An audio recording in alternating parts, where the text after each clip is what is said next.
What's up, everybody? It's Jared with Capture the Magic, and the Epcot in-ground lighting saga continues as we checked in just a few weeks ago, maybe a month ago, about where this currently was with this, quote, fix that they had for basically screwing in the plastic parts on here that they had shut down this area for a little bit as it was a tripping hazard. And we've seen that the ongoing fix here is more screws to keep this down. And I still contend this is not a long-term fix here, but we have an article here from WDWNT.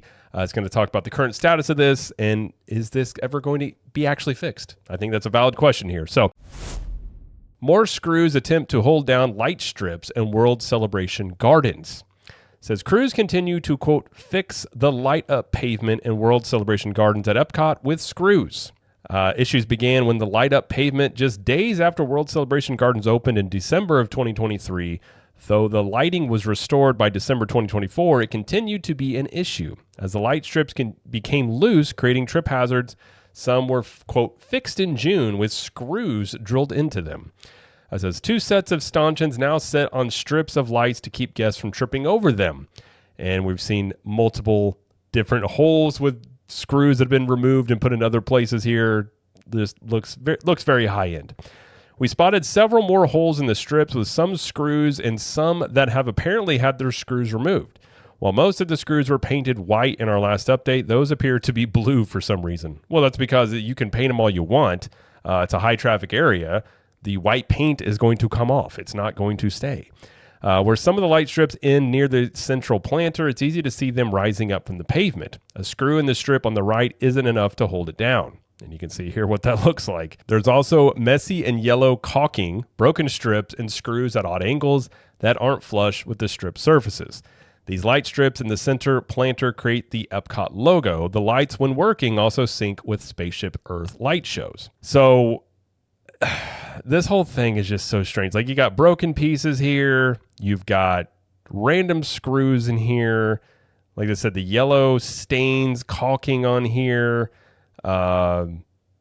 It just looks bad for an area. By the way, this was part of the Epcot overhaul, and this just opened in 2023, and they have continually had issues with this. And I recall saying, and no, mind you, I grew up with my grandfather fixing houses and things like that. So, but I'm not like Bob Vila. I'm not the best one out here that's going to fix a bunch of stuff. But I said at the time that these were not going to hold because you have screws going into plastic, and it's very hot in Florida, especially in the summertime. So I say lately, you've had some heat advisories where the heat index is anywhere from 112 to 115 degrees, and that this plastic was going to, get soft, and it was going to continue to pull up over these screws, which is exactly what's happened. Because you look at these screw holes right here, they're bigger than what they were before because they also don't have any washers in place to hold this. Now, I don't think that would actually fix it, but the fact that you just have straight screws going into concrete, which is what this is not anything that is a long-term fix. And in fact, I said this in my last video right here.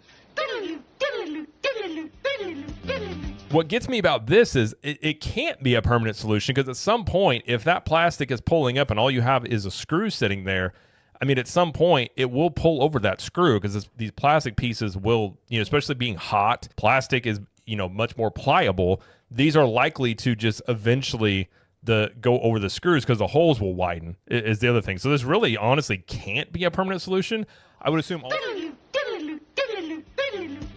And the fact that this is still an issue, I'm honestly it boggles my mind as to what the game plan is here. I mean, this is just kind of indicative of to me, modern day Disney's approach to things of just doing these short-term things when they have an issue. They've known they've had an issue with this for a while, and instead of actually tackling the issue, doing it right the first time, they've probably spent way more money and resources just trying to patchwork this instead of going in and fixing it. And like my grandfather used to always say, do it right the first time, measure twice. If you got to spend a little extra money up front to do it, it's worth doing it right the first time so you don't have to go back and redo work you've already done. And clearly Disney's in a spot now where they need to do something here. They need to go in and redo this. If what needs to happen here is you just need to go in here and fix this area for good, then just do it. I think it's a better look to shut this area down for however much time you need to fix it, and just get it done right and not have to worry about this anymore. But these continual just, putting screws in this plastic obviously is not working.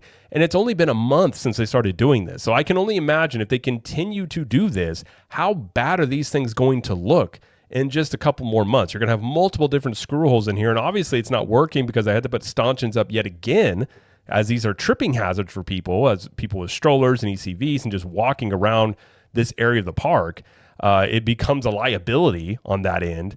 And I'm just genuinely confused as to what is the actual plan here. I've been saying this ever since this area opened.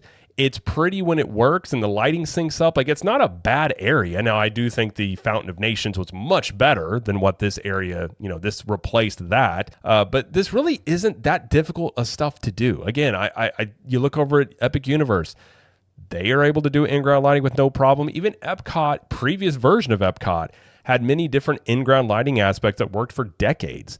And syncing up lights to music is not anything that's groundbreaking. I mean, people have been doing this for Christmas light decorations in their homes for decades as well. So it's not like you're dealing with cutting edge technology that nobody else has ever been able to do. This is pretty standard stuff. And you would assume a company with the resources that Disney has, that this would be something they could fix very easily. And not only is it a tripping hazard, it just looks bad. I mean, this whole area, like, again, this is not even 2 years old. And this stuff is just looking already aged. I mean, cracked. I mean, this stuff is cracked right here. You've got green stuff right here. You've got, again, you got the pieces sticking up. You've got, even the concrete around all this isn't looking good. You've got cracked pieces in here.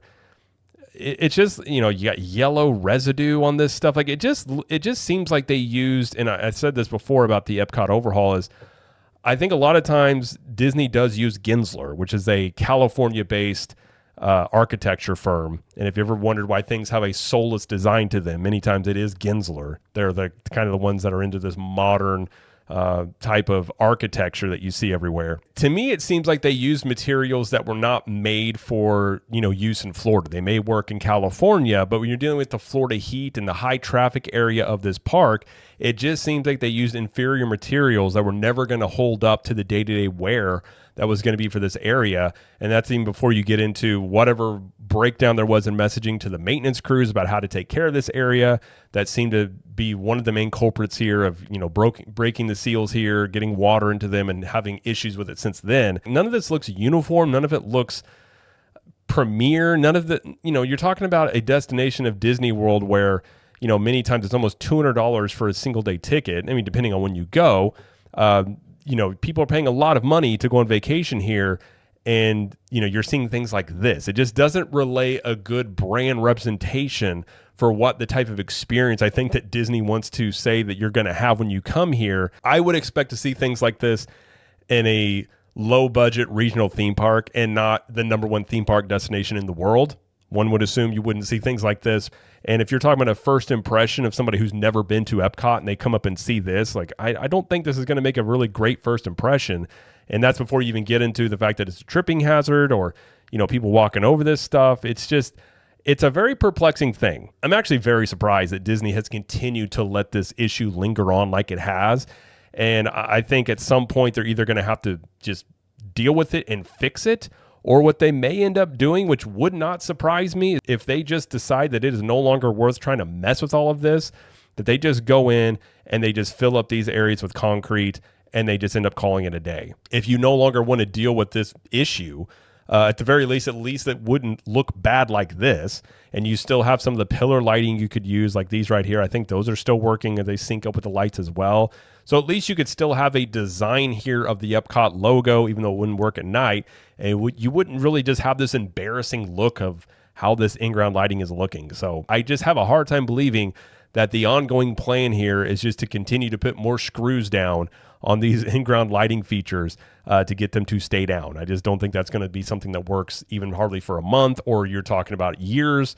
I feel like something here has to change, needs to change, and I suppose we'll wait and see if it does change. But for now, the Epcot in-ground lighting saga continues as the fix to just screw these in continues to be a battle against, I think, plastic and the heat and the fact that this is just not going to be a solution that works long term. So I don't know what they plan to do here. I hope they do something very soon.